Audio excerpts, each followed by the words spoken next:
Olá, meus queridos e minhas queridas, como vão vocês? Espero que bem. Sejam bem-vindos a mais um vídeo no ar com vocês, Ponderando com Caju, o seu canal de economia, gestão e finanças pessoais. Sejam todos bem-vindos, a você que é da noite, a você que é do dia e a você que é da tarde.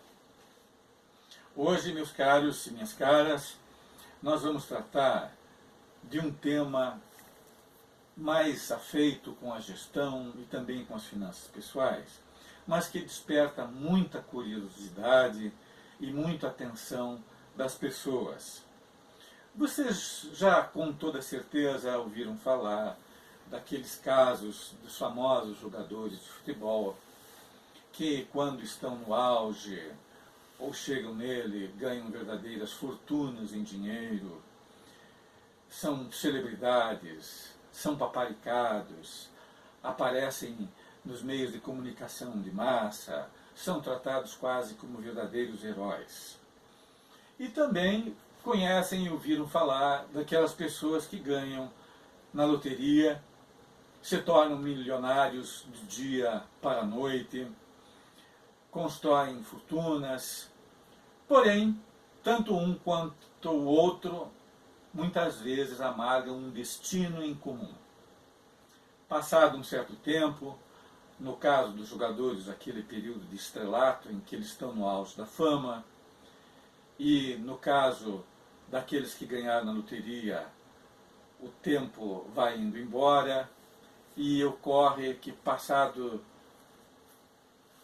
certos anos, tanto um quanto o outro perdem tudo aquilo que ganharam e muitas vezes voltam à pobreza que foi sua origem e a sua aflição. Mas afinal, onde é que está o nervo desse problema? O que fez que eles perdessem tudo? As pessoas dizem comumente que eles não souberam administrar. Sim, isso é algo muito evidente por si. Mas onde é que está esse não soube administrar? Onde é que está esse epicentro que está atrapalhando e que faz com que eles, ao invés de progredirem, eles acabam regredindo? Pois bem, eu construí aqui, na nossa luzinha maravilhosa, um exemplo numérico que pode elucidar muito deste aparente mistério. Vamos supor um jogador de futebol que tem acumulado a fortuna de 90 milhões. Digamos, reais, 90 milhões. Agora, esses 90 milhões não estão em dinheiro propriamente dito. Eles estão na forma de bens materiais. E bens que ele almejou ter um dia e agora tem essa oportunidade, sonhou com eles. Podem ser iates, mansões, autos de luxo, fazendas. Tudo isso aqui fazem parte do seu elenco de sonhos, aquelas coisas que ela aspirou, que ele queria ter.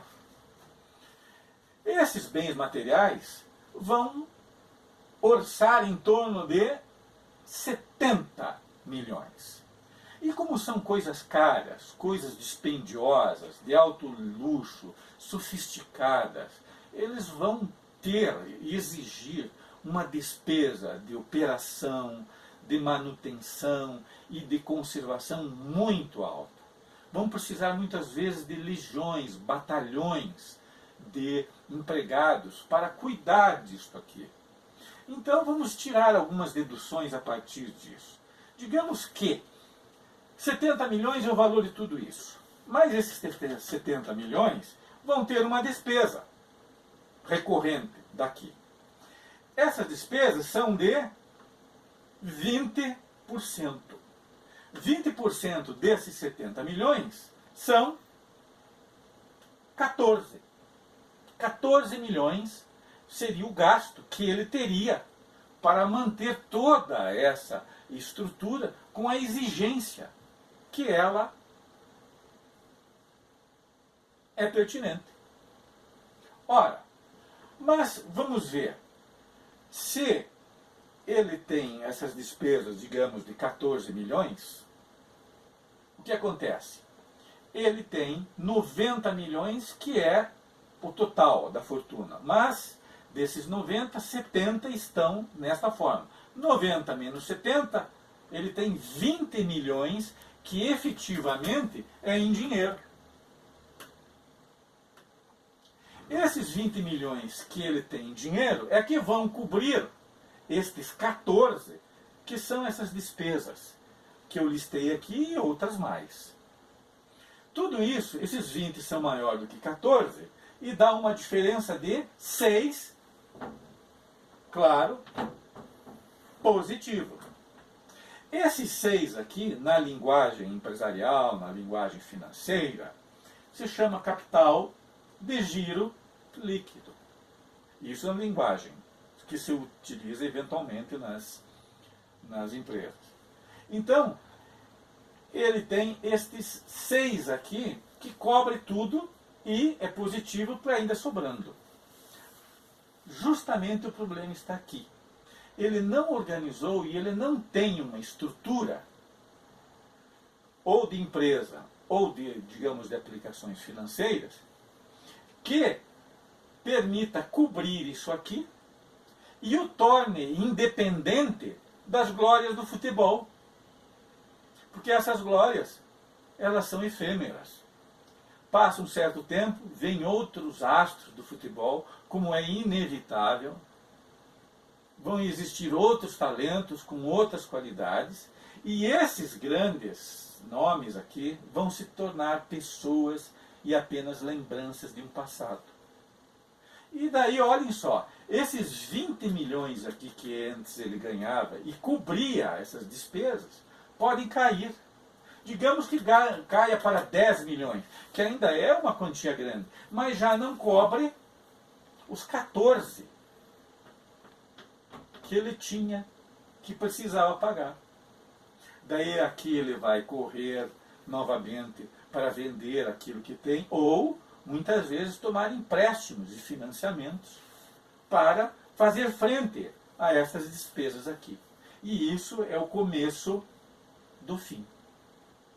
Então, justamente, é essa parte aqui que é o coração, que é, podemos dizer, o problema principal que enfrentam não somente esses jogadores de futebol, como também aqueles que ganham nas loterias, que eles enveredam por esses mundos e não observam que eles precisam de uma estrutura de capital de giro líquido independente daquilo que os tornou famosos, que os fez celebridade, ou que o acaso os brindou, como é no caso, na situação daqueles que ganham nas loterias.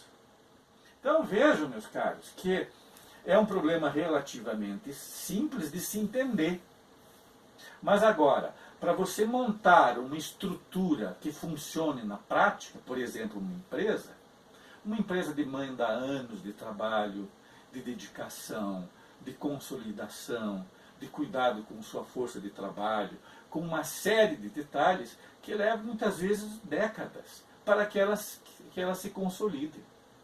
Então, é essa delicadeza de situação que vai muitas vezes contra eles, justamente pelo fato de não terem essa atenção para manter uma estrutura independente capaz de dar conta destes 6 aqui. Porque depois que começa a decadência, nunca mais vai voltar para essa quantia anterior. Essa quantia anterior daí vão ser outros astros, outros jogadores que vão merecer. E ele vai entrar em declínio. Ora, e se nós falarmos, então vocês vejam, nós tratamos ao mesmo tempo de finanças pessoais, nós tratamos de gestão de patrimônio e também podemos encaixar isto na economia. Porque para você fazer uma empresa, e essa empresa também tenha sucesso, existem as circunstâncias econômicas que a rodeiam. E as diretrizes de governo são muitíssimo importantes. Quando você tem diretrizes que vão promover a distribuição de renda, essa distribuição de renda ela vai para a mão de famílias, de trabalhadores, que esses salários vão promover as compras, vão comprar das empresas, e ao comprarem das empresas com esses salários, eles vão poder movimentar essa economia. Vou dar um exemplo um pouco antigo, mas muito pertinente, de Henry Ford. Henry Ford, na época dos anos 20, anos 30, quando ele introduz e concebe a linha de montagem, ele pagava $2,34 a hora para os seus trabalhadores. Ele saltou de $2,34 para, não sei se a hora ou o dia, mas saltou, o que importa é isso, de 2,34 para 5. De tal forma que aqueles trabalhadores pudessem comprar as mercadorias que eles próprios produziam.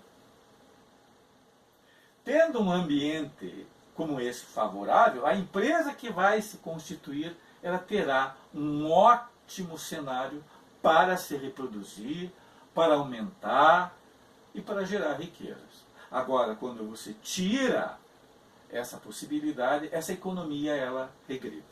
Então hoje, meus queridos, nós tratamos deste assunto que desperta a curiosidade de tantos. Eu espero que eu tenha elucidado um pouco mais para todos vocês.